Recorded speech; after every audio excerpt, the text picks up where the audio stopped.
Welcome, dear listener, to another quiet journey into the past. This is the Sleepy Historian, your companion for boring history, for sleep, for those evenings when the mind is restless and the body longs to drift into stillness. Together, we explore the slow rhythm of ancient lives, unraveling stories not to excite you, but to ease you gently toward rest. Think of this as a form of bedtime, relaxation, and soft storytelling, a soft-spoken history documentary designed not for study or urgency, but for calm and comfort. If you find that this style of calm bedtime storytelling helps you rest, feel free to leave a like on this video and subscribe, but only if it truly brings you peace. I would love to know in the comments where in the world you are listening from and what time of night it is for you. There's something strangely soothing about knowing that scattered across the world, in darkened rooms and quiet corners, people are settling down with the same tale, letting the same steady rhythm of words carry them into sleep.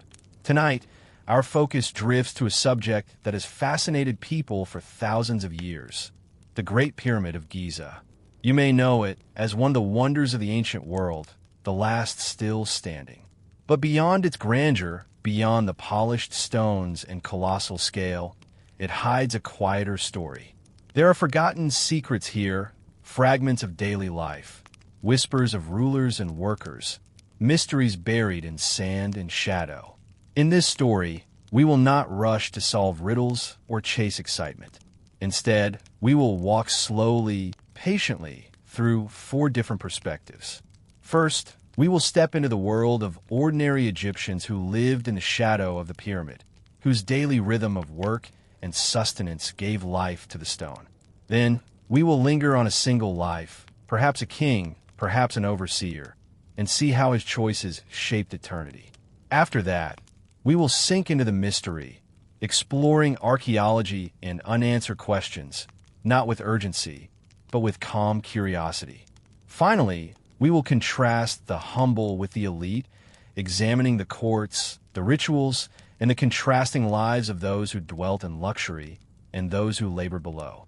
This is not a tale of action or peril. It is, instead, a history-sleep story, an exploration where the sands are soft, the voices are low, and the details are steady, like the slow stroke of a chisel against stone. Imagine yourself in the desert twilight, the pyramid rising dark against the fading sky, the air still, the scent of sand lingering. Around you, silence stretches wide, broken only by the distant sound of a breeze curling through the stones. This is relaxing history to fall asleep to. So dim the lights. Let your thoughts settle. Allow the fans of Roman history, archaeology, and calm narration to join you. Though tonight, our path is Egyptian. Together, we will unfold the forgotten secrets of the Great Pyramid, not in haste, but in quiet, deliberate reflection. And so let us begin. Imagine yourself stepping gently into the sands of ancient Egypt, some 4,500 years ago. The Great Pyramid is not yet finished. It rises gradually, layer upon layer, a giant stairway of pale stone reaching into the sky. Around its base stretches a living, breathing settlement, one that rarely appears in grand histories, but was essential to the very existence of the monument. This was the world of the workers, men and women who carved their days into rhythm, feeding stone with sweat, effort, and patience. The air is dry, carrying with it the faint scent of sand and smoke from clay ovens where bread bakes steadily. You might expect the workers' quarters to be rough, temporary shelters, but in truth, archaeologists have uncovered evidence of planned villages, rows of mud brick houses aligned with intention.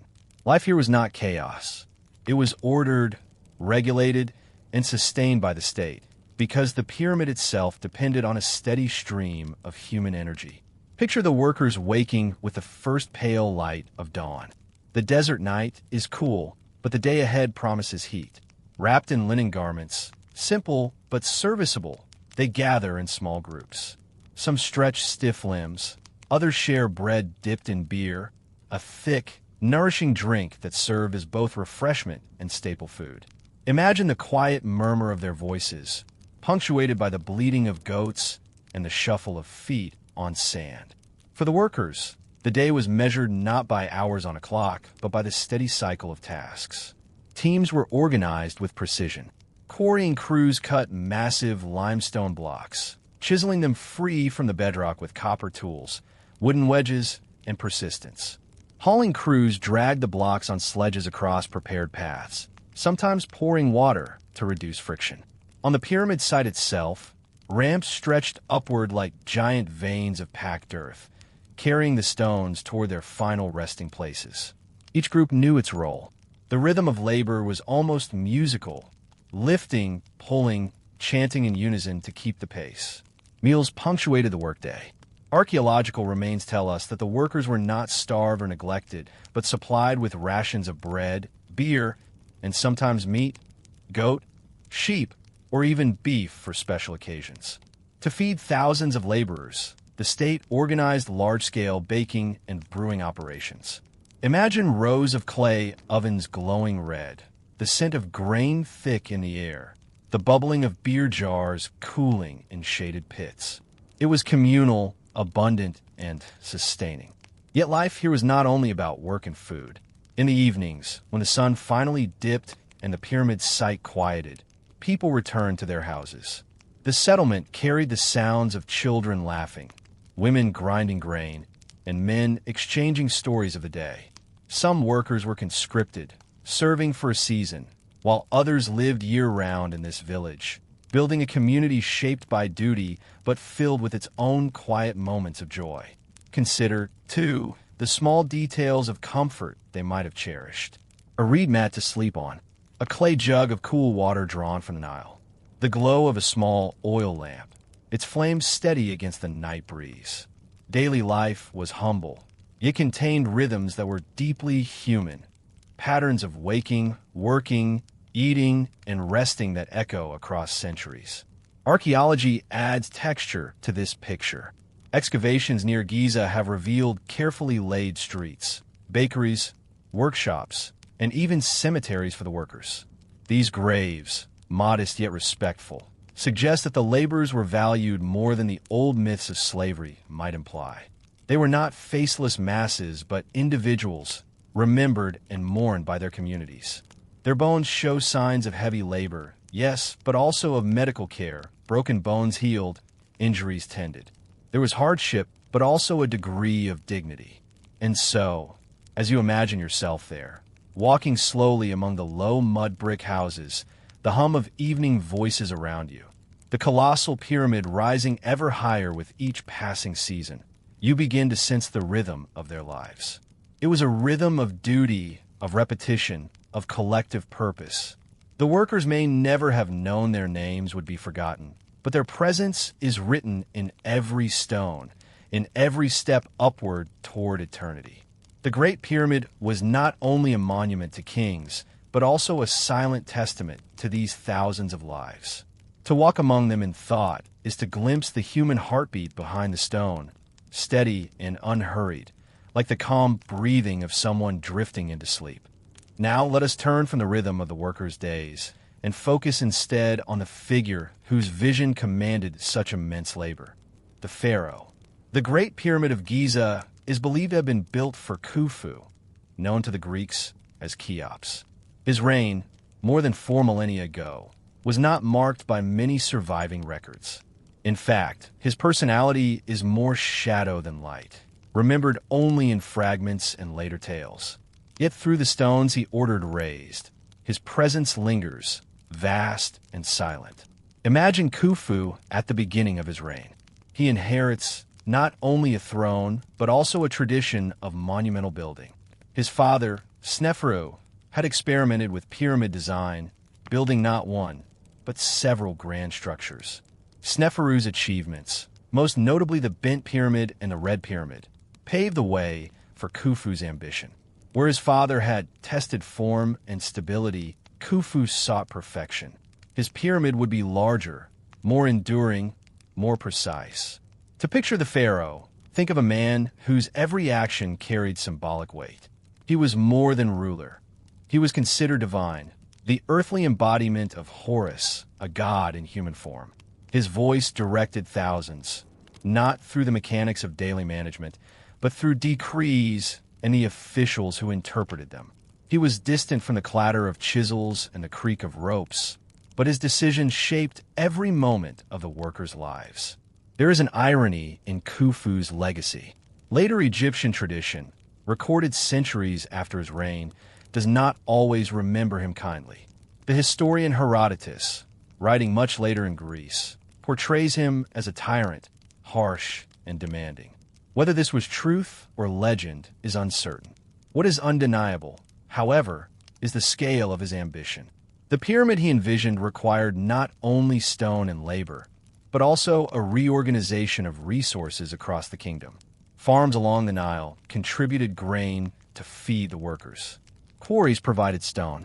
Bureaucrats measured, recorded, and transported supplies with steady efficiency. The entire state became an instrument in service to his eternal monument. Pause for a moment and imagine Khufu at a ceremonial gathering, perhaps standing at the edge of the construction site.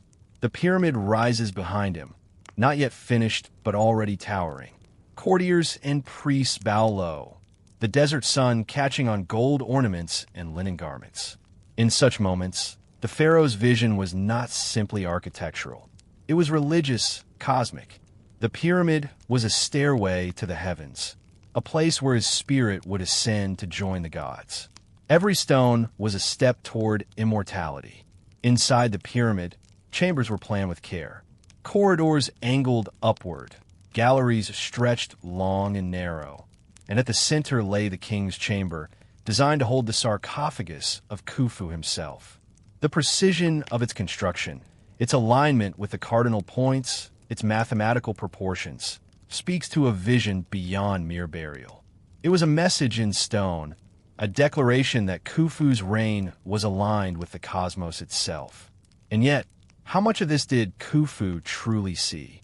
Did he walk among the rising walls, gazing upward with satisfaction? Or was his role largely symbolic, the machinery of construction handled by overseers and engineers? The records are silent, but one can imagine moments when the pharaoh paused, watching his people labor. In the distance, the Nile glimmered in the sun. Barges carrying stone drifted steadily along, and the vast desert spread outward in silence. What emerges from these reflections is less the portrait of a man and more the outline of a will. Khufu's reign is remembered not for laws or wars, but for this monument that absorbed his people's energy and attention. The pyramid was his biography, written not in words, but in stone. Each block is a sentence, each chamber a paragraph, and together they tell a story of ambition, belief, and permanence. So as you imagine yourself drifting back into that age, let your mind wander into the pharaoh's presence. He does not need to speak. His voice is carried in the echoes of hammer strikes, in the songs of laborers pulling ropes, in the dust that rises with every new layer of stone. Khufu's life may remain elusive, but his vision endures, massive, immovable, unyielding. And when you gaze upon the Great Pyramid today, rising in quiet majesty against the Egyptian sky, you are seeing not only stone, but the lingering shape of one man's determination to reach eternity. Even after thousands of years, the Great Pyramid of Giza still holds questions that whisper in the silence of its stones. We know it as a tomb, a symbol of divine kingship, and a feat of engineering. But within its passageways, chambers, and alignments, mysteries remain, puzzles that continue to invite both scholars and dreamers to linger. Picture yourself standing before the vast pyramid at sunrise. Its surface, once gleaming with polished white limestone casing stones, would have reflected the light of dawn so brilliantly that it could be seen for miles across the desert. Today, most of that smooth casing has vanished, worn away by time and taken by builders in later ages. Yet, even in its weathered state, the pyramid continues to suggest secrets locked within. Step inside, in thought, through the narrow descending passage. The air grows cooler, stone pressing close around you. Torches or lamps would have cast faint, flickering light in these corridors, their smoke curling upward against the ceilings. At the heart lies the king's chamber, built from massive granite blocks carried all the way from Aswan, hundreds of miles upriver. Above it, hidden from view, are relieving chambers, layers of stone carefully designed to deflect weight, preserving the space below. For centuries, these upper cavities remained unknown, until an archaeologist named Howard Weiss blasted his way upward in the 19th century. What he discovered was not treasure, but something quieter: red painted marks, ancient workers' graffiti, scrawled in the names of crews and references to Khufu. These simple signs confirmed what had long been debated, that this pyramid belonged to Khufu, despite the silence of more formal inscriptions. Mysteries remain, however. Why are some passages angled precisely toward the stars? The narrow shafts of the king's chamber seem to align with celestial points, perhaps to guide the pharaoh's soul toward eternity. Some researchers see astronomical design, others ritual symbolism. In truth, the answers are obscured by time, leaving us only with possibilities. Modern archaeology has added its own layer of wonder. In recent years, scientists using cosmic ray technology have detected voids within the pyramid, large, previously unknown spaces still unexplored. What lies inside? Are they structural to relieve pressure, or do they serve ritual purposes we have forgotten? The pyramid continues to guard its secrets, even from the most advanced instruments of the modern age. And beyond its hidden chambers, there are cultural mysteries too. How exactly did the builders raise the stones so high with such precision? Theories abound: straight ramps, zigzagging ramps, or spiraling paths around the pyramid. No single answer satisfies all scholars.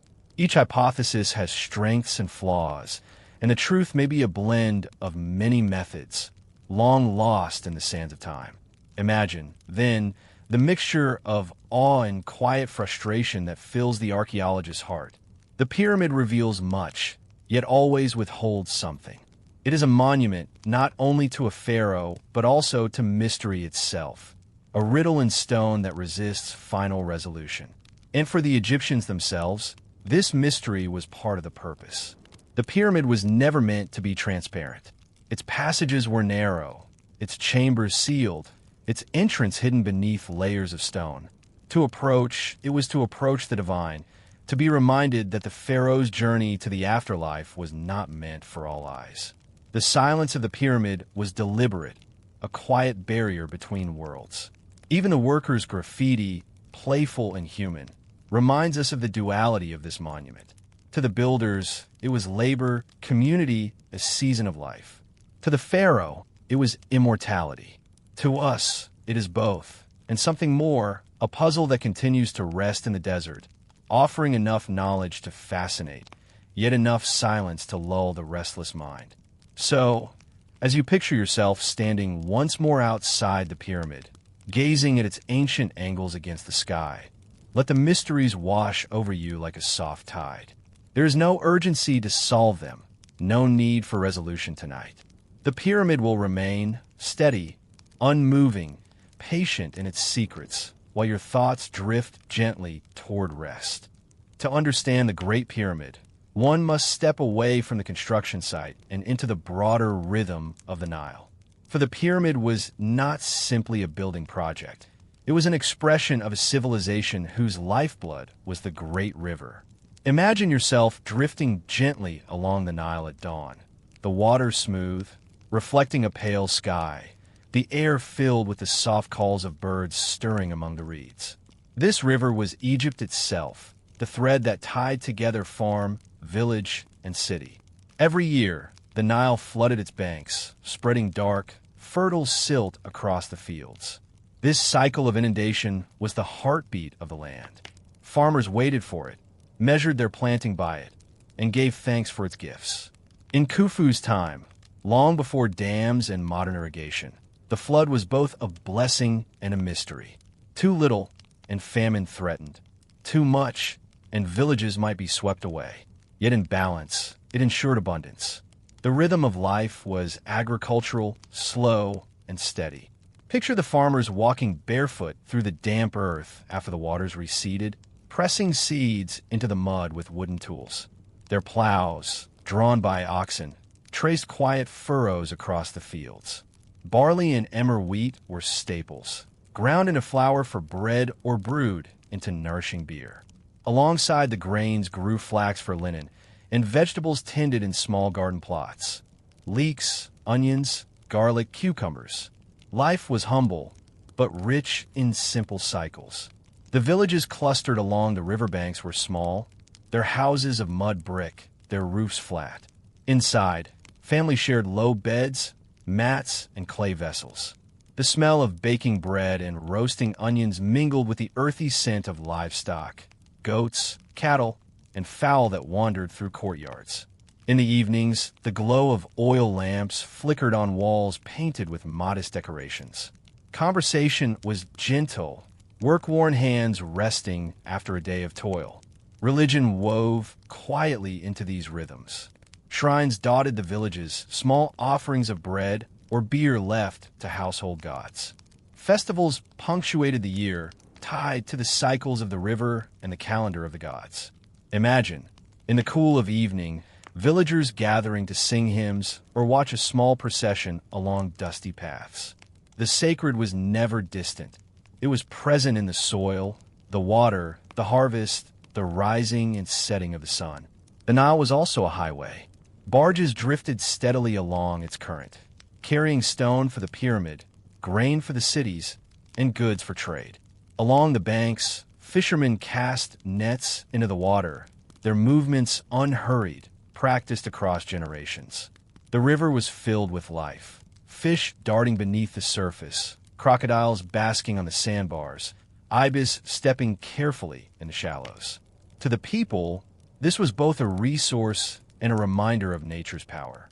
Even leisure found its place. Children played with carved toys or splashed along the water's edge. Families gathered for simple meals under the shade of date palms. Some men played board games like Senate, moving small pieces along wooden grids, their laughter carrying softly across the evening air. Life was not only survival. It held moments of joy, of community, of rest. When we imagine ancient Egypt, it is tempting to think only of monuments and kings. Yet the pyramid stood because thousands of ordinary lives lived along the Nile, provided the foundation. Their harvest fed the workers. Their boats carried the stone. Their steady rhythm of planting and reaping, of birth and death, gave the state its strength. So picture yourself once more drifting down the river in thought, the fields green on either side, the pyramid distant against the horizon. The breeze is gentle, the sound of water soft, the scent of wet earth rising. This was the true Egypt, the Nile and its people, quiet in their labor, steady in their devotion, leaving no grand monuments, only a rhythm of life that carried forward into eternity. While the farmers and workers carried the weight of Egypt's survival and ambition, there were others whose lives unfolded in different rhythms. Men whose roles bridged the human and the divine, or who oversaw the complex machinery of the state. Among these were priests and overseers, figures whose presence touched every aspect of pyramid building and daily life. To step into their world is to glimpse the order that sustained Egypt. Imagine an overseer standing on the dusty rise near the pyramid's base. His linen kilt is freshly laundered, his head shaved smooth against the desert sun. In one hand, he carries a staff of office. In the other, a small palette with reed pens and a pot of black and red ink. His eyes scan the sight with measured calm. Below him, hundreds of workers haul, hammer, and chant. It is not his task to move stone. His duty is to keep order, to count rations, to record the arrival of supplies, and to assign men to their crews. Without him, chaos would unravel the rhythm. Life for such an official was disciplined, but more comfortable than for the laborers. His house was larger, his meals richer, his garments finer. Yet responsibility weighed heavily. If a team faltered, if the grain stores fell short, it was his name that would be written down, his failure that would echo upward to the pharaoh's court. He lived between two worlds, close enough to see the sweat and toil, distant enough to dine with scribes and priests in the evening. Now, picture a priest, robed in white, walking slowly through the temple near the pyramid site. His movements are deliberate, every step measured as part of ritual. His duty is not stone but spirit. Each morning, he enters the sanctuary, lights incense, and offers bread and beer to the gods. He recites hymns preserved for centuries, his voice soft yet steady.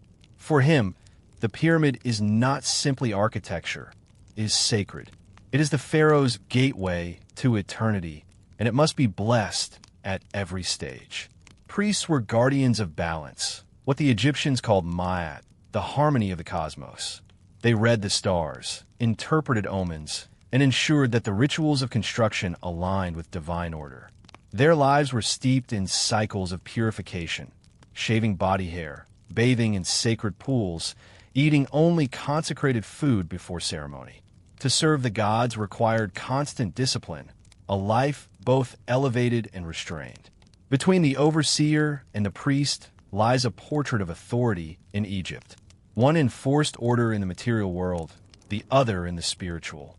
Together, they ensured that stone and spirit moved in harmony. Without them, the pyramid would have been only a pile of rock.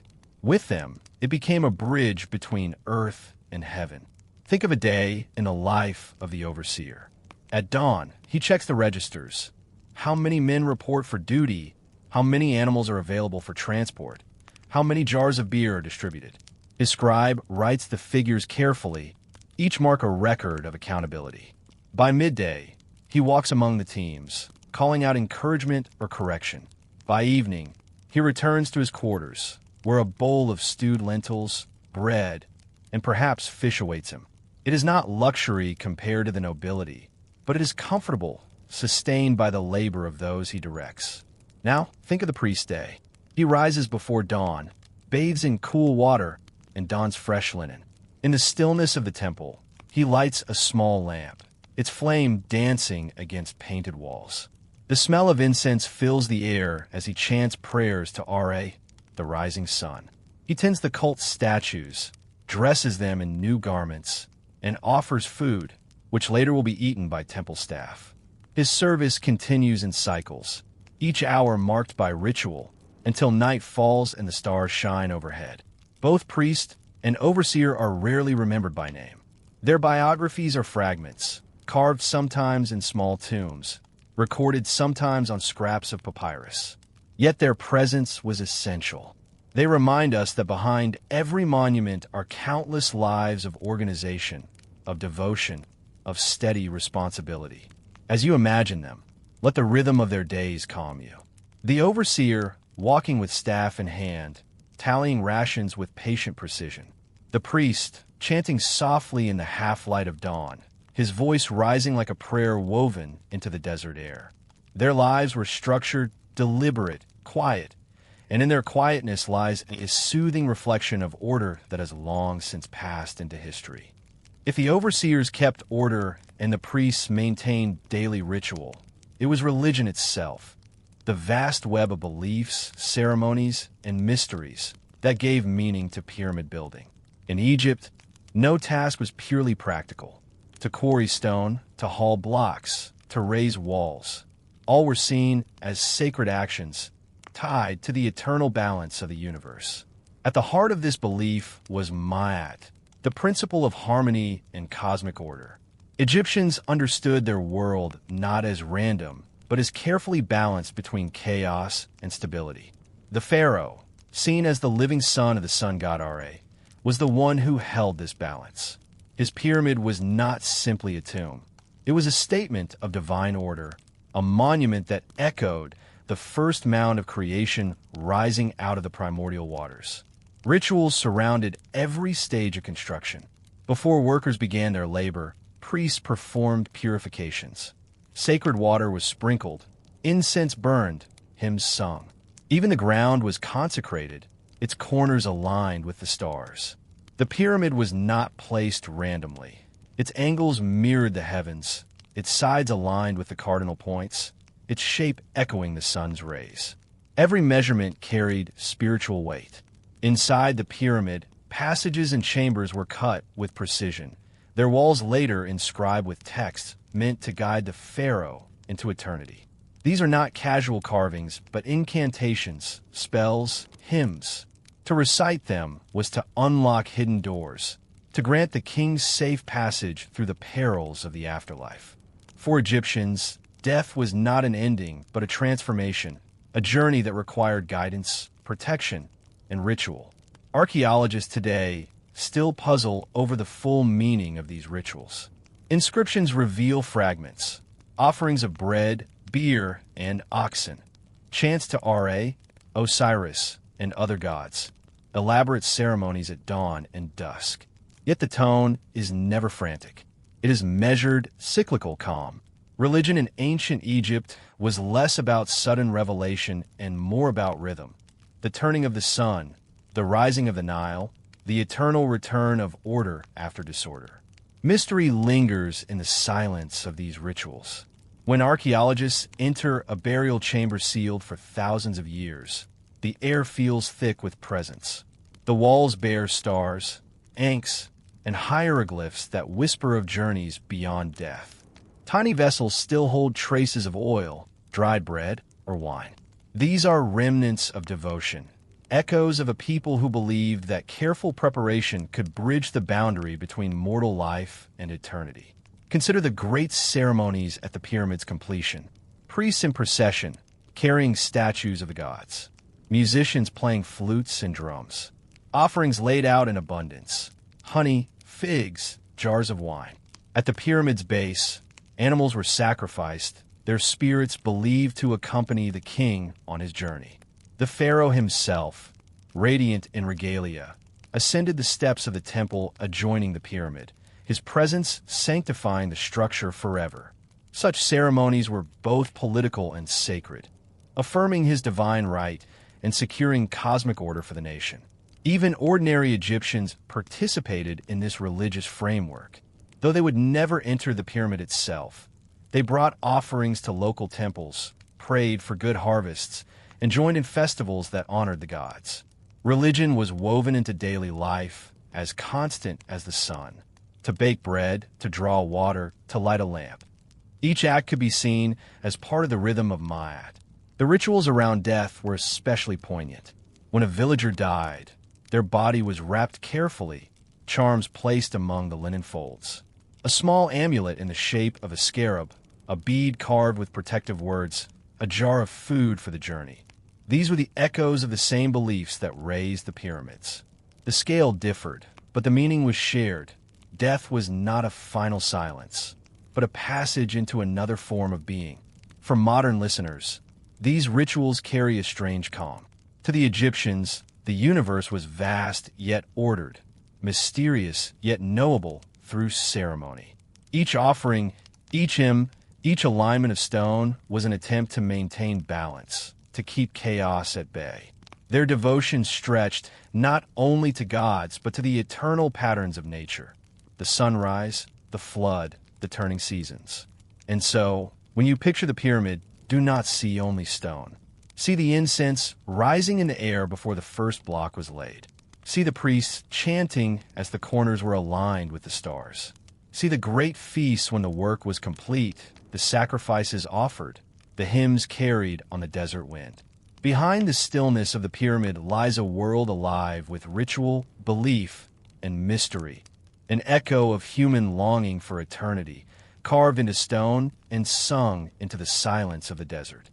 The last time we were together, we lingered among priests and rituals, chants rising in the desert air, incense curling around the freshly laid stones, the great pyramid alive with sacred meaning.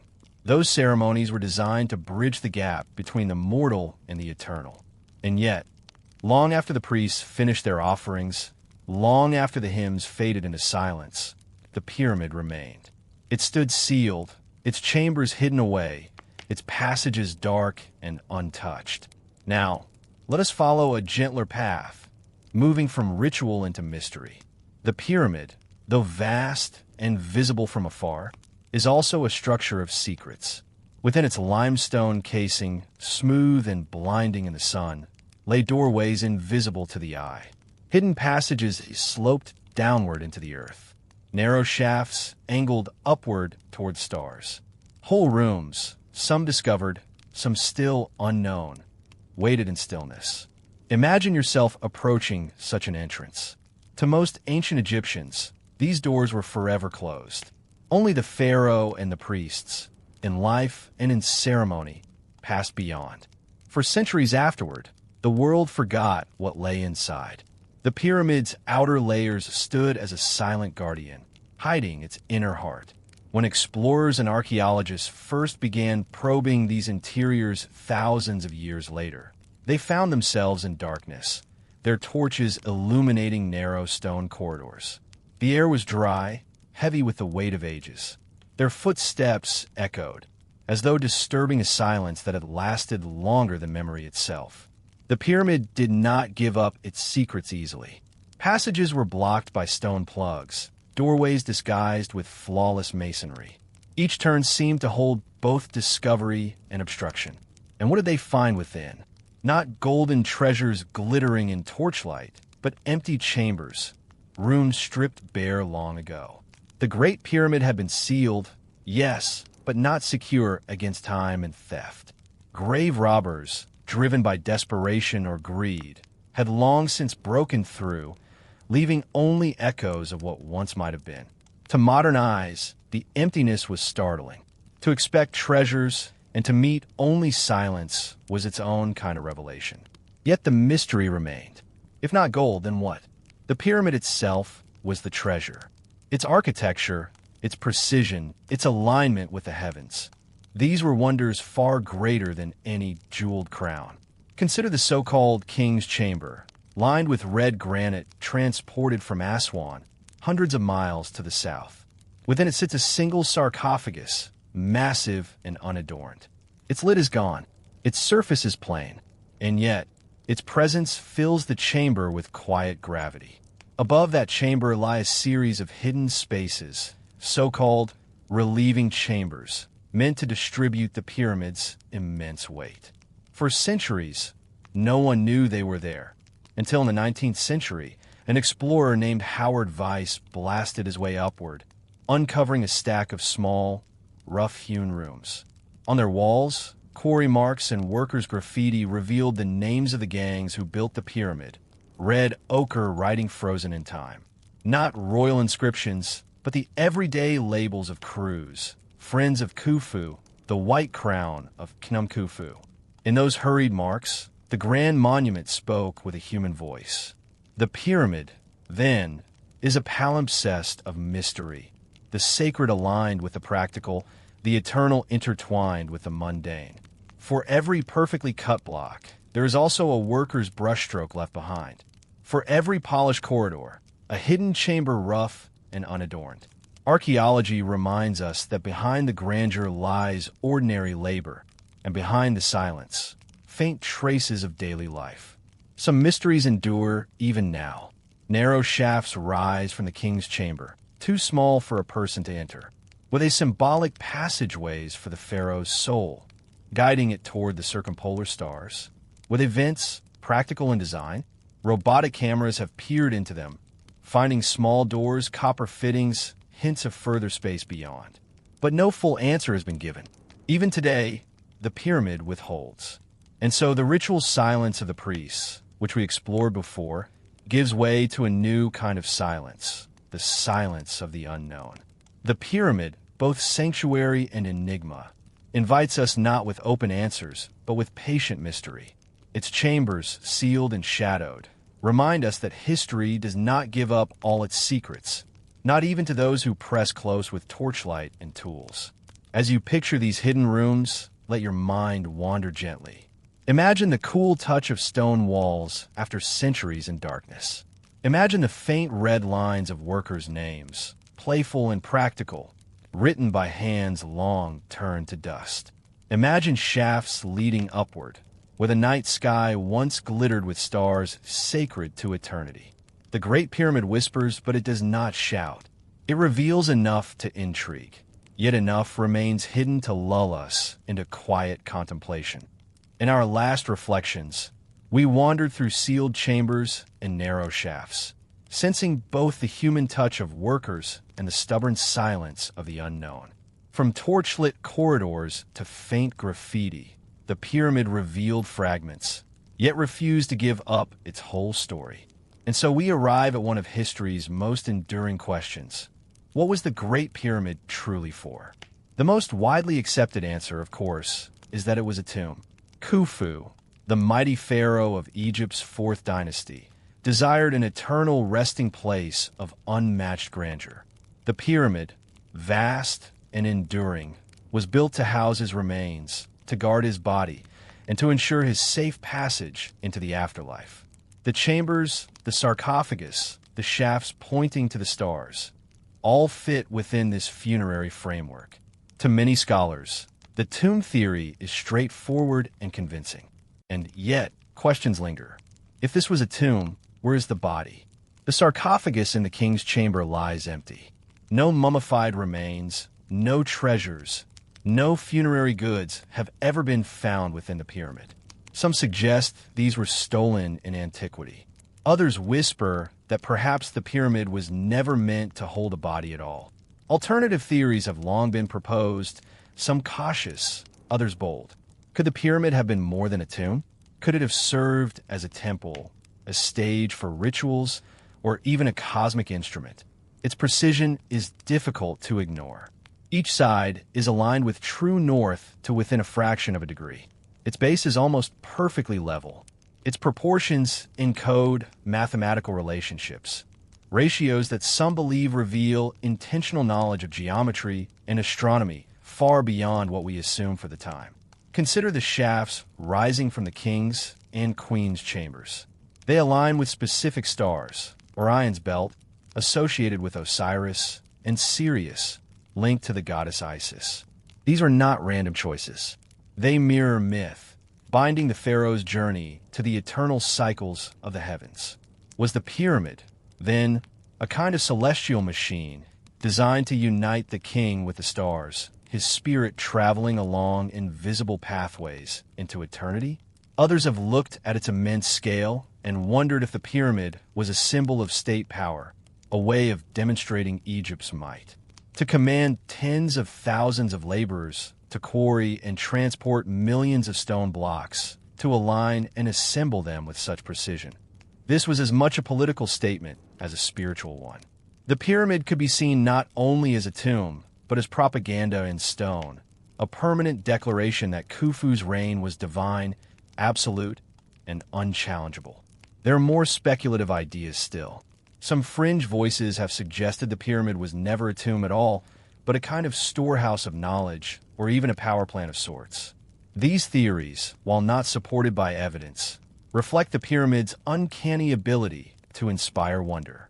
Its shape, its endurance, its silence, all invite the imagination to wander beyond the boundaries of certainty. Even when dismissed by scholars, such theories testify to the monument's grip on the human mind.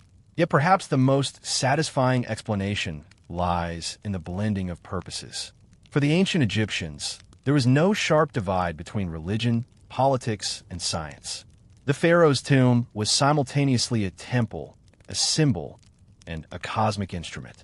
To them, the pyramid could be all these things at once: a place to rest the body, a structure aligned with divine order, and a monument proclaiming earthly power. Archaeology reminds us, too, that meaning can shift over time. Later generations may not have viewed the pyramid in the same way as its builders. To priests of later dynasties, it was an ancient relic, a place of myth and legend. To villagers nearby, it was a landmark, a backdrop to daily life. To Greek travelers, it was a marvel beyond comprehension. And to us, it is both a tomb and a question mark, both stone and symbol. As you imagine the pyramid now, see it not just as a static structure, but as a layered mystery. Its chambers whisper of ritual. Its shafts point toward the stars. Its bulk proclaims the might of a king. Its silence invites speculation. Each theory, whether sober or speculative, adds another layer of fascination. And in that layering lies its enduring power. The pyramid does not give us one answer, but many, each reflecting our own search for meaning.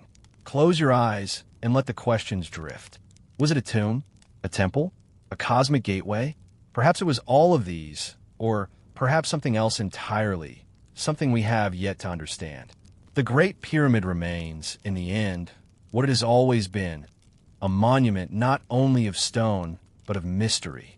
We have lingered among the questions of purpose, tomb, temple, or cosmic gateway, each theory shedding light while also deepening the mystery. Yet whatever its original function, the Great Pyramid did not remain confined to a single meaning. Over time, it became something larger, a symbol, not just for the Egyptians who built it, but for countless generations who looked upon it and wondered. For the Egyptians of Khufu's age, the pyramid embodied permanence. In a world where the Nile rose and fell, where harvests could flourish or fail, the pyramid stood unmoving. Its shape echoed the sun's rays. Its angles mirrored the order of the cosmos. Its mass proclaimed stability. To live in its shadow was to be reminded that the divine order, Ma'at, had been secured.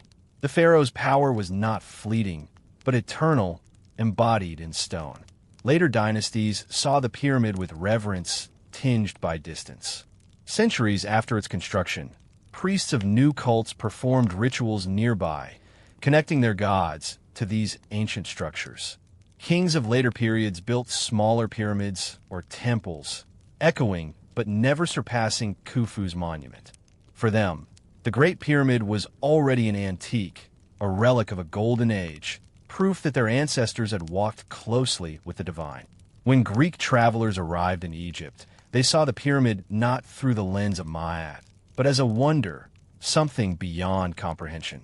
Herodotus, often called the father of history, wrote of it with awe, blending fact with rumor.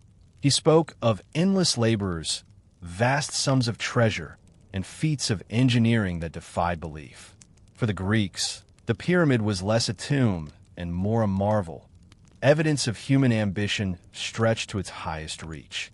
In the Roman age, the pyramid remained a monument of fascination.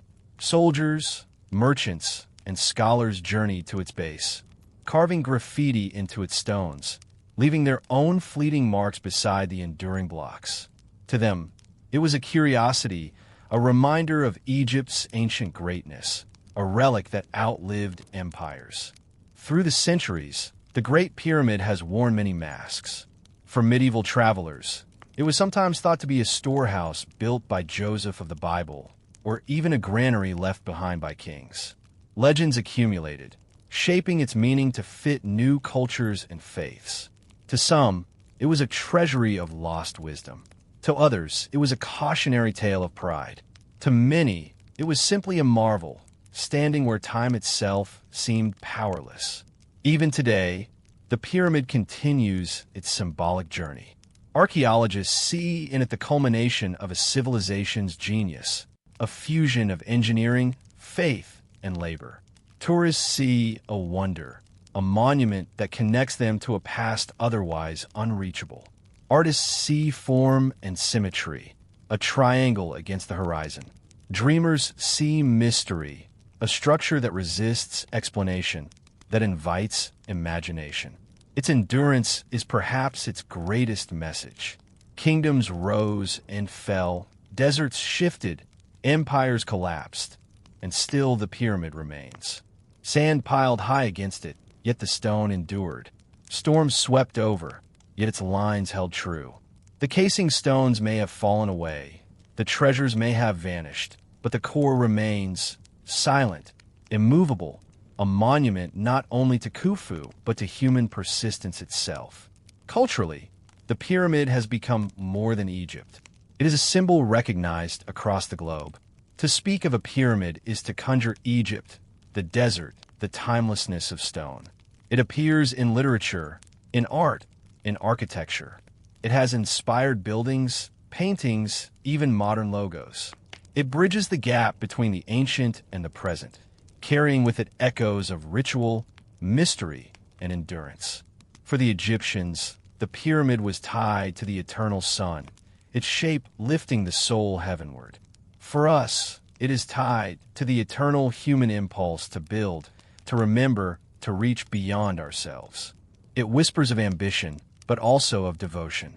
It is both a practical structure of stone and a metaphysical structure of meaning. As you picture it now, see not only the desert monument, but also its long shadow across history. Imagine priests offering bread and incense in the Old Kingdom. Imagine Greek travelers gazing upward in awe. Imagine Roman soldiers carving their names into the stone. Imagine modern archaeologists brushing sand from hieroglyphs, their hearts steady in the silence.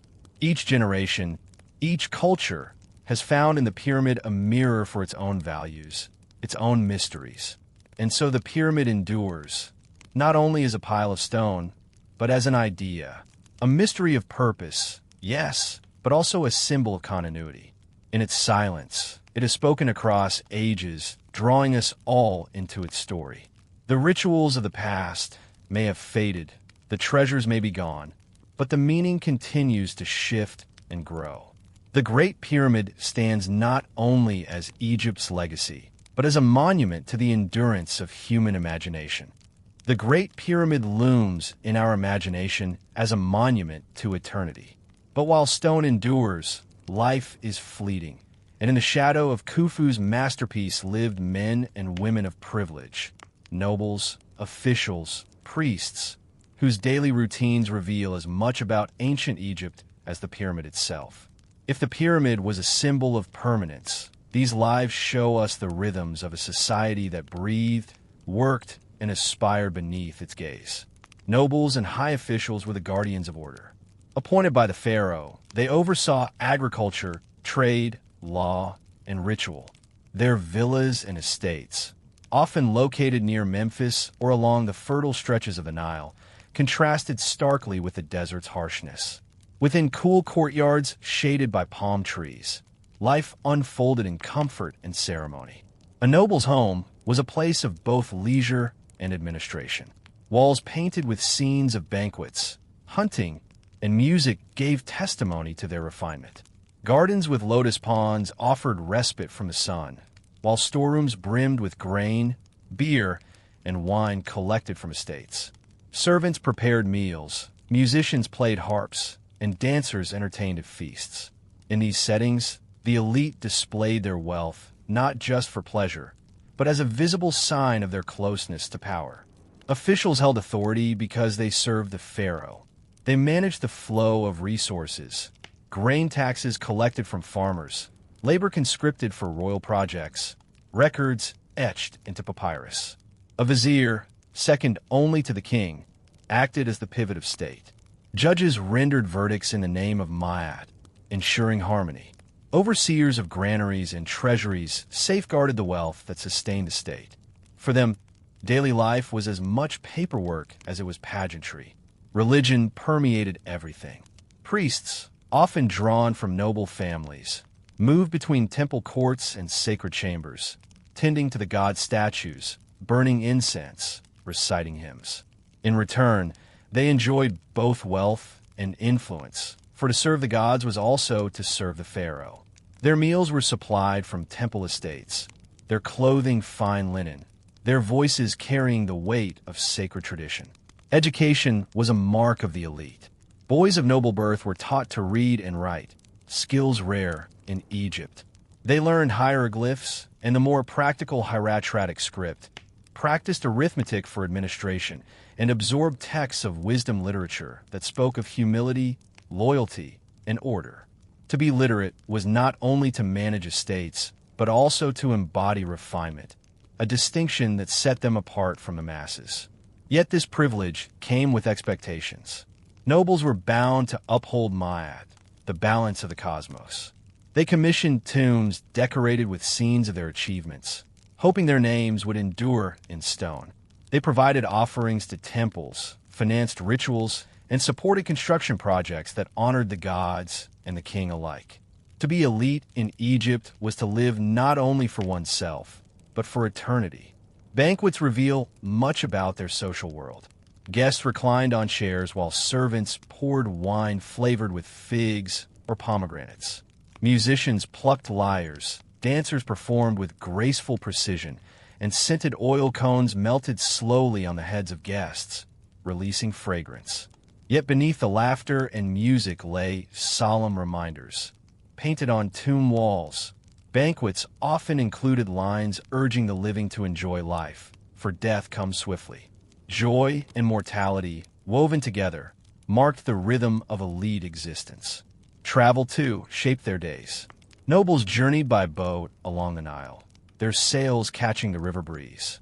They inspected estates, collected dues, or participated in festivals at major temples. Boats became symbols of status, their painted hulls and canopies signaling wealth. On the river, the elite were visible to all, both admired and resented. Even their leisure carried symbolic weight. Hunting scenes show nobles spearing fish or fowling in papyrus marshes, accompanied by their families. These were not just pastimes but rituals, echoes of cosmic order, where the noble triumphed over chaos symbolized by wild creatures. Sport and symbolism merged, making leisure an extension of devotion. In all this, we glimpse a society stratified yet interdependent. Nobles depended on farmers, scribes, and servants, even as those below relied on their leadership. The pyramid stood nearby, a reminder that even the highest official remained beneath the shadow of the pharaoh's authority. Status was great, but it was never absolute. Only the king claimed eternity in stone.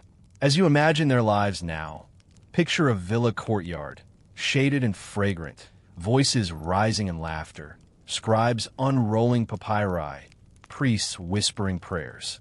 Picture a noble gliding along the Nile, his boat cutting through mirrored waters, banners fluttering. Picture banquets where music and perfume mingle with the awareness of life's fragility. To live as an elite was to live richly, but always within the framework of duty, ritual, and the ever-present pursuit of immortality. The pyramid, vast and silent, towered beyond their estates. It was the backdrop of their lives, a constant reminder of both privilege and impermanence. Nobles and officials moved within its shadow, their stories etched not in stone but in papyrus, in tomb paintings, in fleeting laughter carried away on the desert wind. From the courtyards of villas and the banquets of nobles, our attention drifts now into the sanctuaries of temples, where the air was thick with incense and the rhythm of ritual ordered the days. Among the Egyptian elite, the priesthood occupied a position of unique prestige, for they moved between the visible world of men and the hidden presence of the gods. Their daily life was not only one of privilege, but also of profound responsibility, for to serve the gods was to maintain the delicate balance of Ma'at, the harmony of the cosmos. A temple was more than a house of worship. It was an economic engine, a center of learning, a storehouse of wealth, and the heart of community identity. Within its walls, priests performed ceremonies that ensured the sun would rise, the Nile would flood, and the kingdom would endure.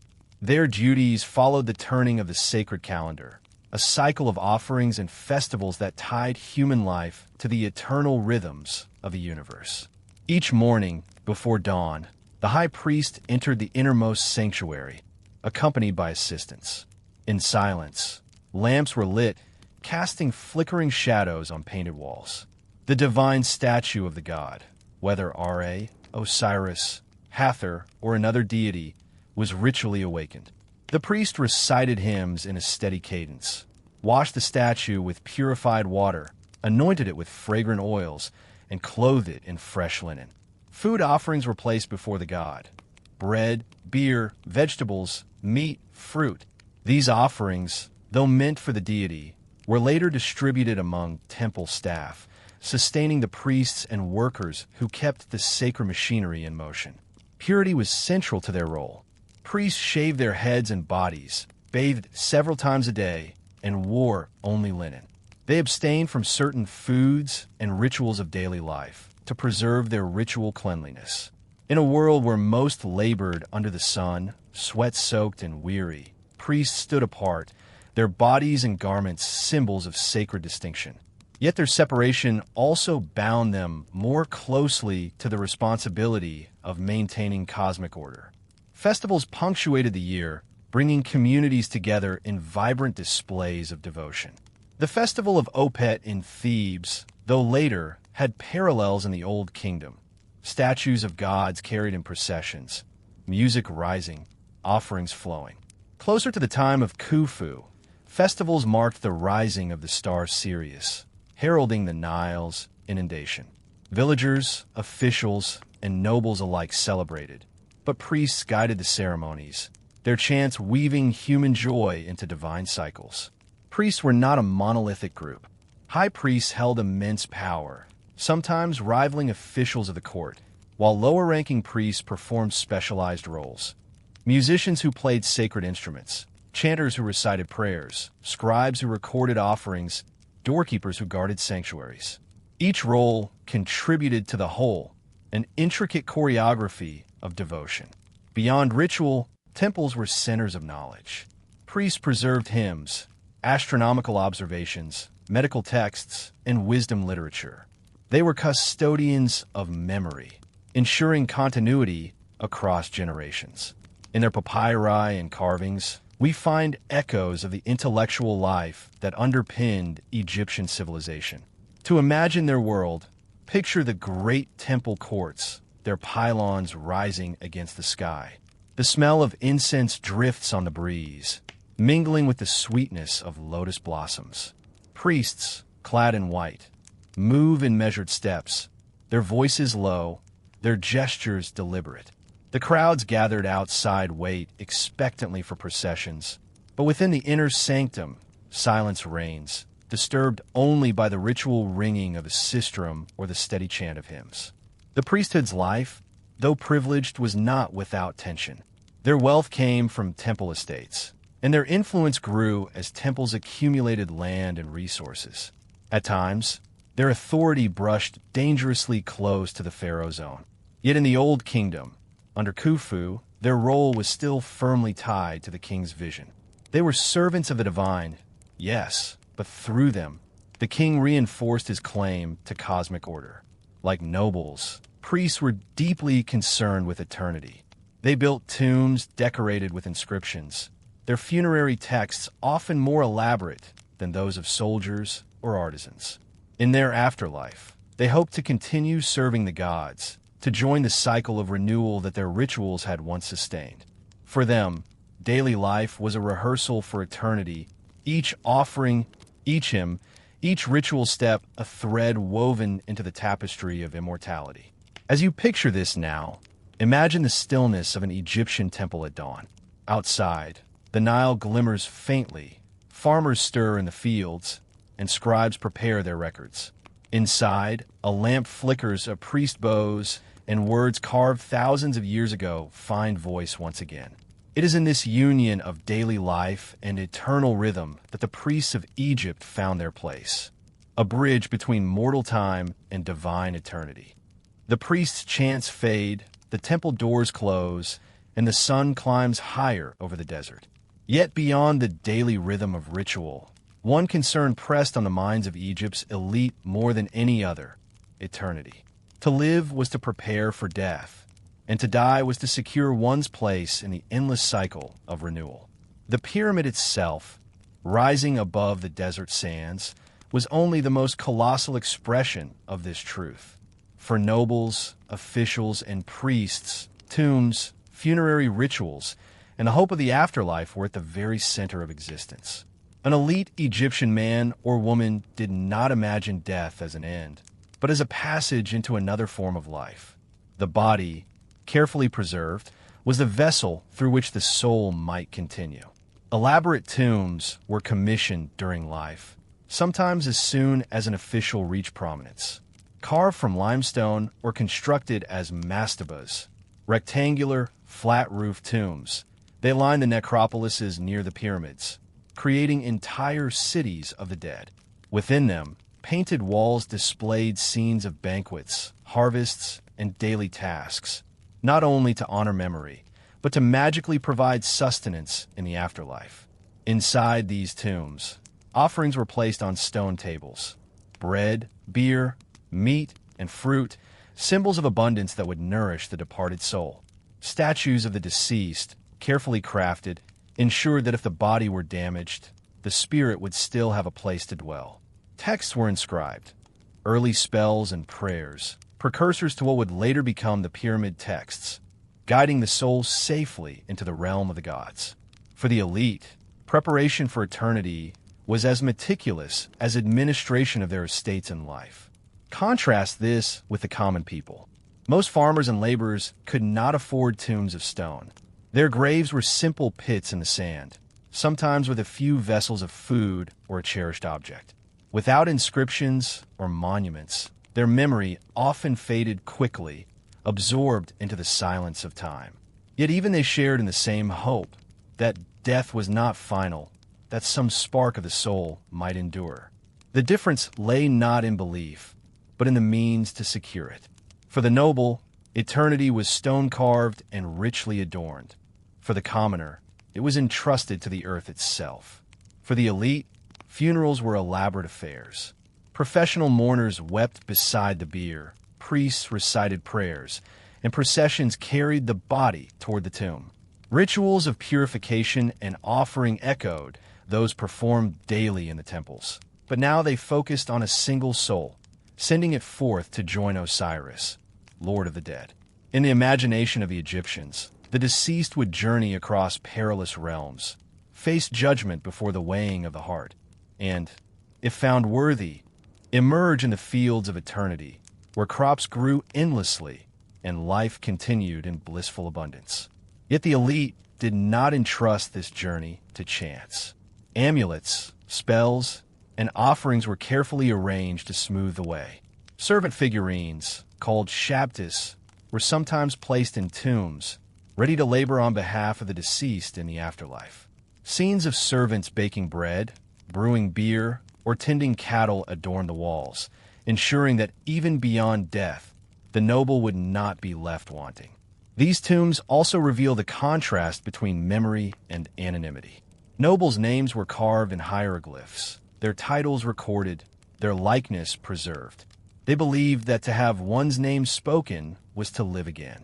Commoners, whose names were rarely preserved, slipped more quietly into the silence of the sands.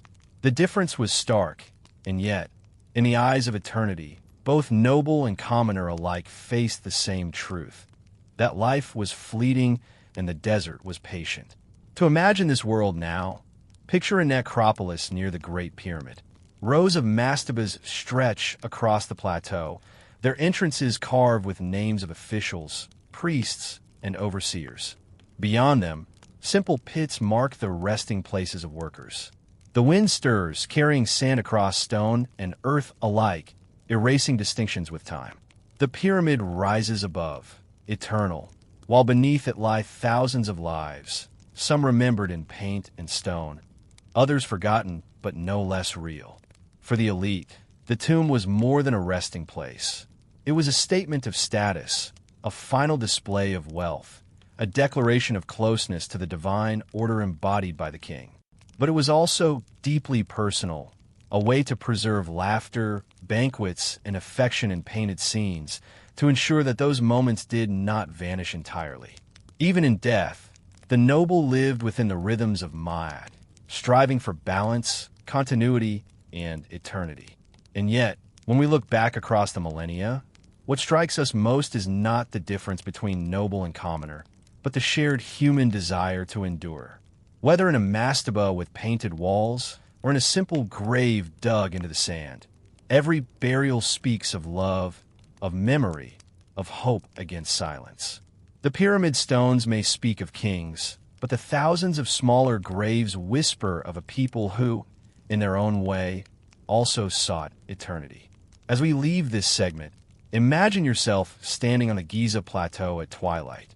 The pyramid looms vast and silent. To one side, mastabas stretch in orderly rows. To the other, the desert opens into emptiness. In that moment, the contrast between noble and commoner fades, and what remains is the shared truth of human life, that all sought meaning, all sought remembrance, and all lay beneath the same eternal sky. And so, our long walk around the Great Pyramid comes to an end. We have wandered through the dusty streets of worker villages, felt the weight of stone under calloused hands, and listened to the rhythm of lives lived in labor and hope. We have stepped into the world of kings and overseers, glimpsed the mysteries hidden within the chambers of the pyramid, and lingered among nobles and priests whose days were bound to duty, ritual, and privilege.